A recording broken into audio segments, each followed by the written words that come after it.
le shimmy pour les sacs. Qu'est-ce qu'un shimmy dans Street Fighter? Un shimmy, c'est en français un décalage arrière qui a pour but de carotter un coup ou une déchoppe. Globalement, c'est le fait de venir taper un adversaire au corps à corps, lui faisant croire que l'on va faire ce qu'on appelle un tick throw. Un tick throw, c'est le fait de taper et de choper. Vous voyez, par exemple, avec Ryu, là, si je tape et que je chope, je suis à la distance à laquelle je peux choper. On appelle ça tick throw. Tick pour la frappe, tu vois, tick, je te tape, et throw pour la chope. Donc c'est vraiment taper, choper. Taper, choper, d'accord? Ça, c'est un truc dans Street Fighter, c'est fondamental. Parfois, tu prends... là, il prend hit parce qu'il peut pas garder dans cette démo, mais parfois, tu prends en garde et tu décides d'ouvrir la garde avec une chope. La chope, elle est littéralement bien imbloquable. C'est la définition même de la chope. Elle attrape la garde de l'adversaire, d'accord? Mais il y a des moments où tu veux justement jouer un cran au-dessus et tu veux faire provoquer la déchoppe de l'adversaire. Parce que pour déchopper, il faut faire la manipulation de la chope. Donc petit point plus petit pied. Et à ce moment-là, eh bien, tu peux littéralement la faire provoquer dans le vent en faisant un petit pas en arrière. Tu vois, je fais light punch, je me décale en arrière et je chope. Tu vois? Et la chope ne passe pas. Ce qui veut dire que la déchoppe ne passera pas non plus. Et le truc, c'est que là, lorsque tu fais ça, tu fais croire que tu vas choper. Mais à la place, tu fais ça, décalage arrière. Eh bien, tu peux provoquer la chope adverse dans le vent, qui est immédiatement punissable avec, hop, un gros point. Et qui est immédiatement punissable quand même. Donc, imaginez, l'adversaire pense que je vais faire un tick throw. Je tape, ok. Là, je ne chope pas, je me décale en arrière. Je fais ce qu'on appelle un shimmy. C'est ce fait-là de faire un shimmy.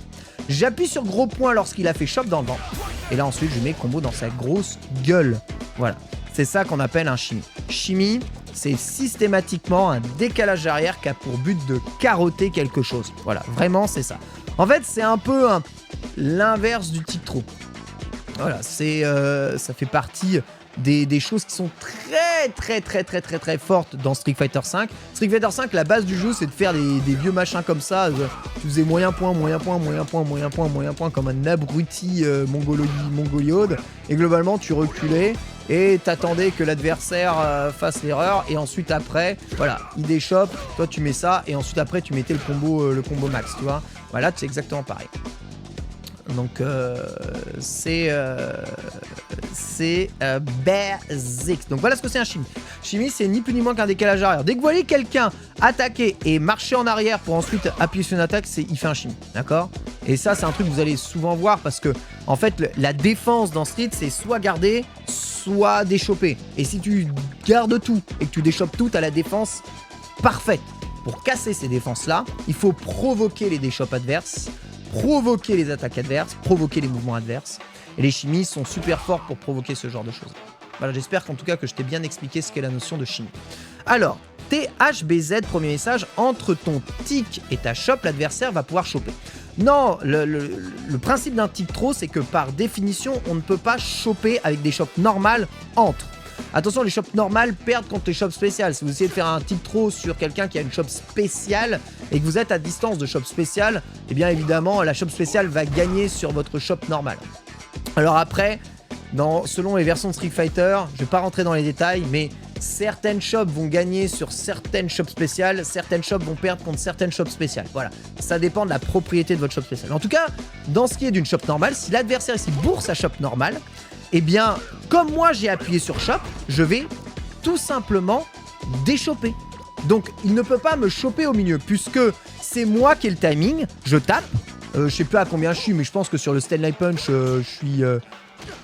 Voilà, attends, est-ce que je peux en mettre en link? Voilà, je peux en mettre deux en link, donc je suis largement positif, tu vois. C'est moi qui ai l'avantage, ok. Et même en garde, je pense que je suis à 0 ou à moins et quelques. En tout cas, je suis dans la fenêtre de déchoppe. S'il choisit de bourrer la chope, ce qui va être provoqué, c'est une déchoppe. Parce que la façon de déchopper dans Street Fighter, c'est d'appuyer sur le bouton chope. Il n'y a pas plusieurs déchoppes, il n'y a qu'une seule déchoppe dans Street Fighter. Voilà. Donc, soit les deux se déchoppent, soit je me décale en arrière, et c'est ce qui permet de faire des chimies avec des coups qui sont en avantage. Faites pas un chimie avec un coup en désavantage, parce qu'évidemment, si votre coup vous tapez et que vous êtes en négatif, bah vous n'allez pas pouvoir avoir le temps de reculer. L'adversaire va choper et votre pas ne va pas être pris en compte, puisque c'est lui qui va avoir l'avantage. Faites un coup en positif, vous vous décalez, et ensuite vous le punissez. D'accord? Donc si l'adversaire bourre la chope, soit vous vous décalez et la déchoppe passera dans le vent, soit vous vous décalez pas et c'est une déchoppe qui va se provoquer. Donc ne peut pas vous choper au milieu, ça n'est pas possible. Voilà. J'espère que tu as compris